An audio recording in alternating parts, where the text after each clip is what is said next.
त्याच्यानंतरचं काम मुंबई आणि पुण्याचं आहे. पुण्यामध्ये काही अधिकाऱ्यांच्या बरोबर बैठक मी लावली आणि जे प्रश्न लोकांनी मला दिले त्या संबंधीची चर्चा मी त्यांच्यावर करणार आहे. आणि याच्यानंतर मी मुख्यमंत्र्यांना एक पत्र पाठवले. त्या पत्रामध्ये जाणवी शिरसाई, पुरंदर निसर्ग या दोन अत्यंत महत्त्वाच्या आणि दुष्काळी भागाला काही ना काहीतरी न्याय देणाऱ्या अशा योजना आहेत आणि त्याला मान्यता देऊन फार वर्ष झाली. त्यांची मान्यता दोन्हीची माझ्या सहीने झाली, माझ्याच उपस्थिती झाली, तेव्हा मी राज्यात होतो. पण त्याच्यामध्ये काही ठिकाणी दुरुस्तीची गरज आहे, काही ठिकाणी एक्सपान्शन करायची गरज आहे, काही ठिकाणी वीज भरण्याच्या संबंधीचे प्रश्न आहेत. याच्यात काही गोष्टी धोरणाच्या आहेत आणि धोरणाच्या ज्या गोष्टी आहेत त्याचा निकाल हा राज्य सरकारच्या पातळीवर होतो. आणि म्हणून मी मुख्यमंत्र्यांना पत्र पाठवले की या संबंधीची एक बैठक घ्या.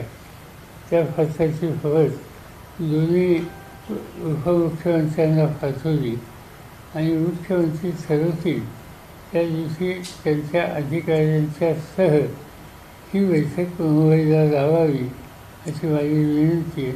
मी टेलिफोनवरही त्यांच्याशी बोलणार आहे आणि उद्या गेल्या त्या बैठकीच्या नंतर या दौऱ्यात जे काही माझ्या कानावर आलं, मग ते पुरंदरचं असेल, पुरंदर तालुक्याचे प्रश्न फार आहेत, इंदापूरचे आहेत, बारामतीचे आहेत, दौंडचे आहेत. हे चार भागातले प्रामुख्यानं जे काही इश्यूज आहेत ते त्यांच्यासमोर मांडले जातील आणि त्यातनं काहीतरी अनुकूल निर्णय घ्यायचा प्रयत्न हा माझा आहे. तर या दौऱ्यामुळे या सगळ्या गोष्टी स्पष्ट झाल्या. आता हा पाण्याचा प्रश्न जसा आहे तसं दुसरा एक प्रश्न हा ठिकठिकाणी फुलवला आणि तो म्हणजे लोकांनी जोडधंदा म्हणून दुधाचा धंदा केला आणि दुधाची जी काही किंमत आहे त्याच्यामध्ये आजचं चारा आणि बाकीच्या सुविधा जनावरांना द्यायला लागतात, त्याचा येणारा खर्च आणि सरकारची मिळालेली किंमत याचा काही मेळ बसत नाही. आणि म्हणून 5 रुपये लिटरला जर वाढवला जाईल असं जाहीर सरकारच्या वतीने केलं. पण मला ठिकठिकाणी लोकांनी सांगितलं की जाहीर झालं पण ही रक्कम आम्हाला मिळालेली नाही. तर त्यामुळं मुख्यमंत्र्यांच्या पातळीवर ही 5 रुपयांना दुधाची किंमत वाढवून द्यावी आणि या लोकांना हा एक जोडधंदा आहे तो फसवलेल अशा स्थितीला आणावा ही एक दुसरी मागणी त्या ठिकाणी मोठ्या प्रमाणावर त्याचाही आग्रह हा माझ्याकडनं नाही. त्याच्याशिवाय बाकीचे काही प्रश्न होते, तिथं शैक्षणिक संस्थेचा प्रवेश असेल, आणखीन काय असेल, त्या गोष्टी प्रामुख्याने स्थानिक पातळीवर असतात. त्याच्यात सरकारची बोलायची गरज नाही. अनेक ठिकाणच्या ज्या लोकांच्या ज्या विनंत्या आल्या त्या संस्थेचा अध्यक्ष मीच आहे आणि त्यामुळे ते शिक्षण संस्था असेल, विद्याप्रतिष्ठान असेल, शारदानगर असेल, मालेगावचं इंजिनिअरिंग कॉलेज असेल, सोमेश्वरचं कॉलेज असेल, या संबंधीच्या काही लोकांच्या मागण्या अशा आहेत. त्या तिथल्या स्थानिक लोकांशी बोलेल, हे काही सरकारची बोलायची आवश्यकता नाही. पण या सगळ्या दौऱ्यामध्ये म्हणजे पुरंदर असेल, बारामती असेल, त्याच्यानंतर भोर असेल, दौंड असेल, इंदापूर असेल, या निमित्तानं एक लोकांचे काही सुखदुःख आहेत ते जाणून घ्यायची संधी मिळाली. आता उद्याच्याला आता हा शेवटचा दिवस आणि हा संसार उद्याच्याला अधिकाऱ्यांची आणि परवा दिवशी शक्यतो फारवा कन्फर्म नाही की म्हणजे मुख्यमंत्र्यांची बैठक ही झाली की मग मी महाराष्ट्राच्या इतर जिल्ह्यात जाणार. माझा प्रयत्न आहे पार्लमेंटचं सेशन आता सुरू होईल हे संपलं की राज्याच्या जवळपास ज्या ज्या ठिकाणी राष्ट्रवादी काँग्रेस आणि आमची 20 जागा आम्ही लढवणार आहोत, त्या ठिकाणी जाऊन तिथल्या सहकाऱ्यांशी लोकांशी सुसंवाद साधावा हा माझा प्रयत्न राहील. इंडियाच्या अनेक जागा निवडून आल्या, आता विरोधी पक्ष नेता कोण असणार? असं आहे की आमचं फादरांचं सेशन हे 26 का 27 पासून सुरू होतं. तर त्यावेळेला आम्ही बसू, आम्ही काहीतरी चर्चा केली. म्हणजे काही झालं तर लोकसभेचा प्रश्न असेल तर लोकसभेमध्ये ज्या जागा ज्यांच्या आहेत त्यांना हे पद द्यावं असे यापूर्वी आमची चर्चा झाली होती. आत्ता ज्या जागा काँग्रेसच्या आहेत आणि त्यामुळे काँग्रेस पक्ष ठरवेल की पुन्हा करायचं आणि काँग्रेस पक्ष ठरवेल त्याला आम्हा सगळ्यांची संमती त्यांना घ्यावी लागेल.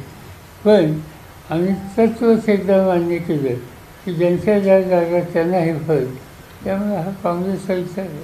लोकसभा अध्यक्ष आणि उपाध्यक्षाचा एक विषय आहे. अध्यक्ष ऑब्विसली रुलिंग पार्टी जाऊन उपाध्यक्षपद विरोधी पक्षाला यावं असे लिखित संकेत आहे, पण ते होईल का? मागच्या वेळेस फायदा नव्हता. मोदी साहेबांनी त्यांच्या या काळात हा संकेत फायदा नव्हता. पण चर्चा होईल, पण त्यातनं काही निघेल असं मला वाटतं. आशा आहेत कमी, कारण एवढंच जनतेने जागे मानले तरी जनतेने जागे झालं. पण मोदी हे मोदी आहे. मोदींच्याकडनं त्याला कितपत संमती मिळेल याची शंका आहे. राष्ट्रीय स्वयंसेवक संघाची बैठक झाली, त्यांच्यामध्ये असा निकष आलेला आहे की फार मोठा पराभव त्यांना पत्करावा लागला आहे. म्हणून आता राज्यातील गणित जी जुळवण्याकरता प्रयत्न केले जात आहे. आणि एका बाजूला शेतकरी आणि सर्वसामान्य वर्ग जी खोटी आश्वासनं दिली जात होती, याला मोदीला टाळून महाविकास आघाडीकडे झुकताना दिसतो. आम्हाला असं दिसतं महाराष्ट्राच्या बाहेर सुद्धा की भाजप आणि मोदी सरकार यांच्याबद्दल लोकांच्या विश्वासाला ठराव असतं. मोदी साहेब सतत सांगत होते की मोदींची गॅरंटी, त्या गॅरंटीवर असा लोकांचा विश्वास नाही हे या निवडणुकीमध्ये दिसतं. सर, दुसरं असं, राज्यात ओबीसी आंदोलन जोर धरतंय, म्हणजे जसं जरांगेंचं आंदोलन झालं त्याला काउंटर म्हणून आणखीन काही अनरेस्ट आहे, विशेष करून मराठवाड्यामध्ये. याचा सोल्युशन एकच आहे, केंद्र सरकारने याच्यात पुढाकार घ्यायला पाहिजे. काही ठिकाणी कायद्यात बदल करावा लागेल, काही ठिकाणी केंद्र सरकारचं आणि राज्य सरकारचं धोरण याच्यात बदल करावा लागेल. या दोन्ही लोकांच्या ज्या मागण्या आहेत त्या मागण्याच्या संबंधी मार्ग काढायला सरकारने, विशेषतः केंद्र सरकारने पुढाकार घ्यायची गरज आहे. एका मर्यादेच्या बाहेर आंदोलन न जाईल याची काळजी घ्यावी, पण त्याचा एक सामाजिक तणाव हा निर्माण न होईल याची काळजी घेणं ही सगळ्यांची जबाबदारी. आम्ही इथं राजकारण आणू इच्छित नाही, पण इथं केंद्राला बघ्याची भूमिका घेऊन चालणार नाही. एकेकाळी साहेब आपल्याबरोबर सोबत असणारे छगन भुजबळ यांना पश्चाताप होतोय असं देखील चित्र आहे. परतीचे संकेत त्यांची यायची दिसत आहेत. आम्हाला काय माहिती. ते म्हणतायत मी राष्ट्रवादी सोबत आहे पण दादांसोबत नाही. या विधानाचा अर्थ काय घ्यायचा नेमकं? सांगता येत नाही. त्याच्या पार्श्वभूमी काय ते असं का म्हणतात, माझी त्यांची काय वर्षा सांगण्यात भेट नाही, त्यामुळे मला माहिती. काही संपर्क त्यांच्याकडनं नाही. सर, या निमित्ताने राज्यामध्ये ओबीसीचे खूप मोठं अनरेस्ट आहे. म्हणजे त्यांना असं वाटतं की कुठल्याच पक्ष आमच्याकडे लक्ष देत नाही, लोकसभेत ठरवून जागा पाडल्या गेल्या ओबीसीचं, असं एक विशेष करून मराठवाड्यात ते चित्र दिसलं. म्हणजे जरांगेंच्या आंदोलनाचा इफेक्ट असेल किंवा आणखीन काही. मी जे सांगितलं की या प्रश्नातून सामाजिक तणाव न वाढेल याची खबरदारी राज्य आणि केंद्र सरकारने घेतली पाहिजे. आणि ते करायचं असेल तर केंद्र सरकारने या दोन्ही बाजूच्या प्रश्नात लक्ष घातलं पाहिजे आणि याला सोल्युशन लवकरात लवकर दिलं पाहिजे. आम्हा लोकांचा हा आग्रह राहील. दिल्लीमध्ये पार्लमेंटमध्ये सुद्धा या संबंधीची भूमिका यापूर्वी मांडली होती. सुप्रियांनी मांडली होती. यावेळी सुद्धा आम्ही बाकीच्या विरोधी पक्षाच्या लोकांशी बोलू आणि एक सामूहिक काही भूमिका त्या ठिकाणी मांडता येण्यात केली तर त्याची आम्ही काळजी घेऊ. साहेब, आम्ही ग्रामीण भागात बारामती याच्यात फिरतो, परंतु आता युवक वर्ग मोठ्या प्रमाणात दिसतोय आणि ते म्हणतायत वेळ तीच पण दादा नावा. युगेंद्र दादांची ती मागणी करतायत. हे काही निर्णय इथे घ्यायचे निर्णय तर पक्षाचे निर्णय पक्षाची बैठक घ्यायला लागते. आम्ही अजून विधानसभेच्या निवडणुकीच्यासाठी जी काही उमेदवार म्हणून जी तयारी असते ती केली नाही.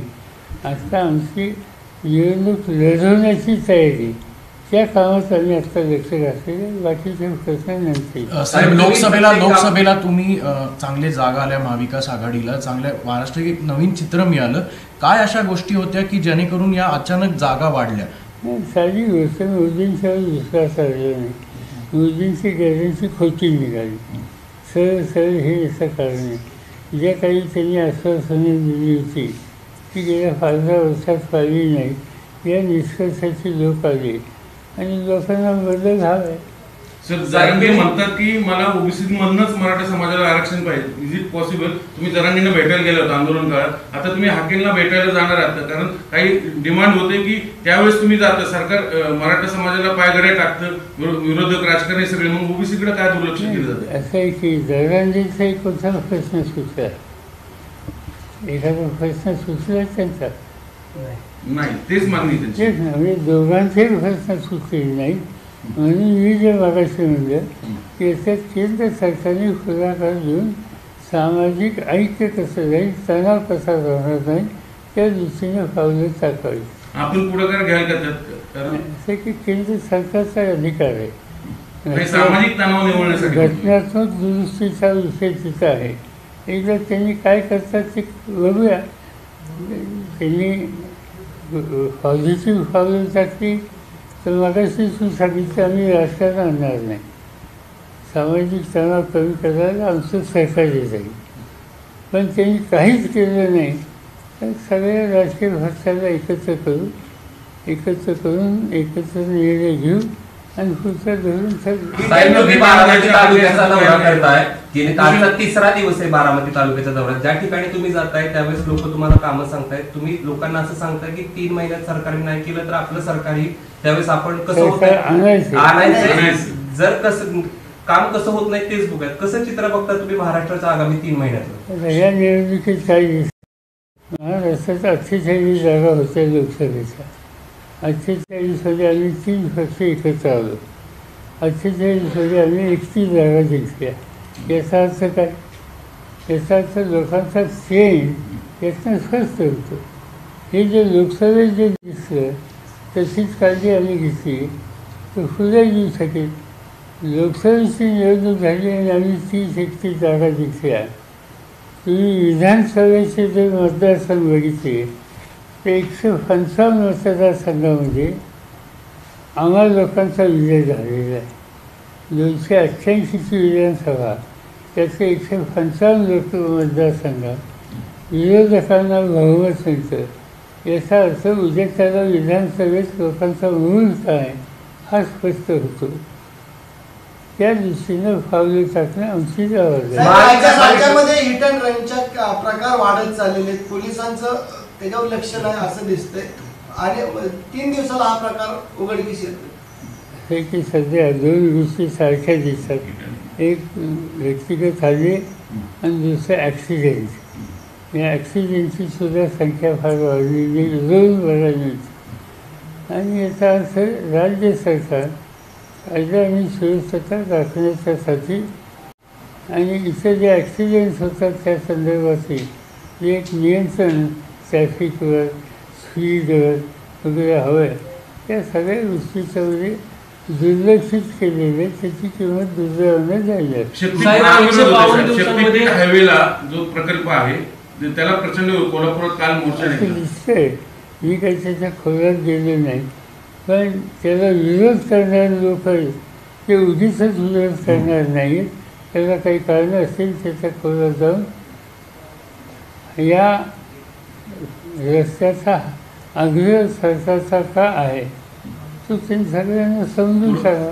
परीक्षांच्या गोंधळावर सुरू आहे नीट आणि UGC CET नेटची चा. परीक्षा IT पार्क हिंजवडीमध्ये आणि IT पार्क वाढवण मंदिराचा एक विषय हाकेंना भेटायला जाणार सर आपण होऊ शकतं. हाके आंदोलनाला उपोषणाला बसले ते मी सांगितलं तुम्हाला 100 केंद्र सरकारने दोघांच्या प्रश्नात लक्ष घालावं आणि संध्याकाळची वेळ झाली होती. साहेब 100 सामाजिक तणाव हा कमी करण्याची काळजी घ्यावी त्यासाठी केंद्रात आग्रह करणं आमची भूमिकाच आहे. 152 दिवसात 143 शेतकऱ्यांनी आत्महत्या केलेल्या आहेत. तर 100 आता निघूया. थँक्यू सर हो. तर चला Yes. चला थँक्यू. निघायचं काही आल्या का नाही, नाही.